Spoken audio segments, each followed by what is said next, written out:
Hi, my name is Alicia Neslage, and I'm here with Christine Gemperle. Hi, good afternoon. Can you tell us a little bit about your experience as an almond farmer?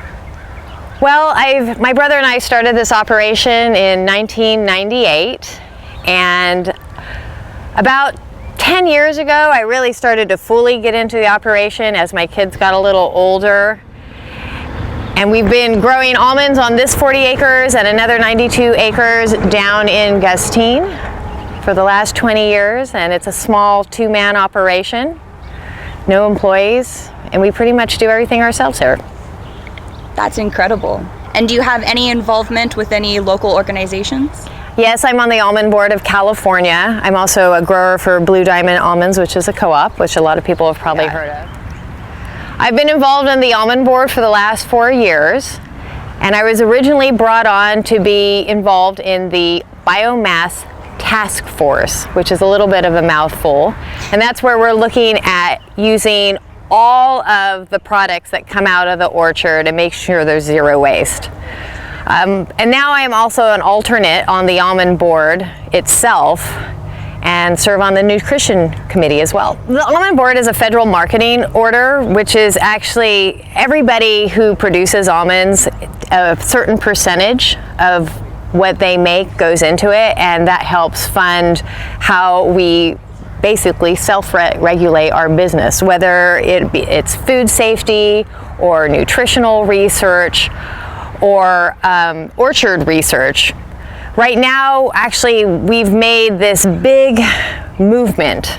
If you think about it, as almond farmers, you know, we're in it for the long haul. When you plant an orchard, like we've just planted a week and a half ago, you're looking at a 25-year investment. I mean, that's a huge amount of time. So in my lifetime, I will probably go through this process.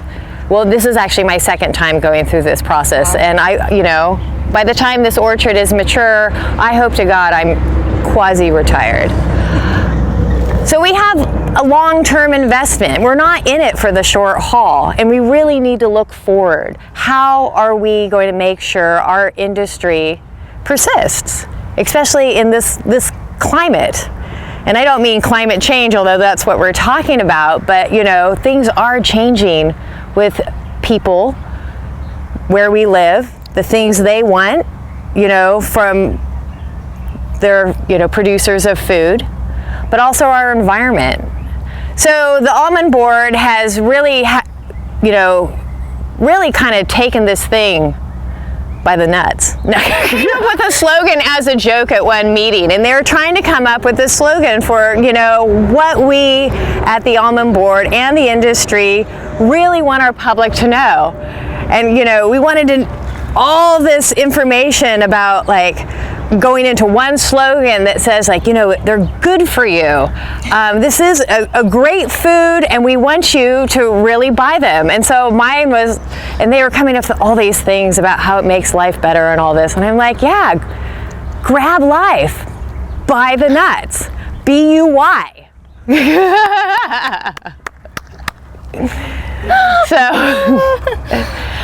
So that's my take on this. I have a sticker. I'll give you the sticker. I love that. Yeah, I would put that on my car. I'll give you one to put on your car today. Yes. So 4 of our goals for the Almond Board, going forward, are we want to reduce the amount of water that we use to produce a crop by 20%. We want to actually transition to a lot of environmentally friendly pest management solutions. We want to lower our dust during harvest. And the last one is we want to be zero waste. So we want all the biomass coming out of this orchard, whether it be in the crop or when we remove an orchard, to serve a purpose or be of some use. And the one thing we've done here that's demonstrated in this orchard is that we've recycled the whole orchard. A year ago, this orchard, right where we are, was like that orchard, only older, much older, and much bigger trees. And what we did is we brought in equipment that tore them out, chipped them up, made huge mountains of chips, huge mountains. And you wouldn't believe how much biomass is in a whole orchard. And then we spread them out all over the whole property. In some areas we spread them out here to control dust, just on our roadways. But the bulk of it ended up in the orchard, and then over the winter we plowed them in, tilled them in again, leveled the land, and got the ground ready to replant. And a week and a half ago we planted these young trees here. This is a baby tree. It's what they would call a first leaf tree. So it's about 1 year old. And it's only been in the ground for a week, but because it was a potted tree, it's already showing some new growth on the shoots. So I'm very pleased. But, it's a Northwest rototiller, and that's what we've used actually in the past to incorporate our chips into the soil and to till in our seed that we use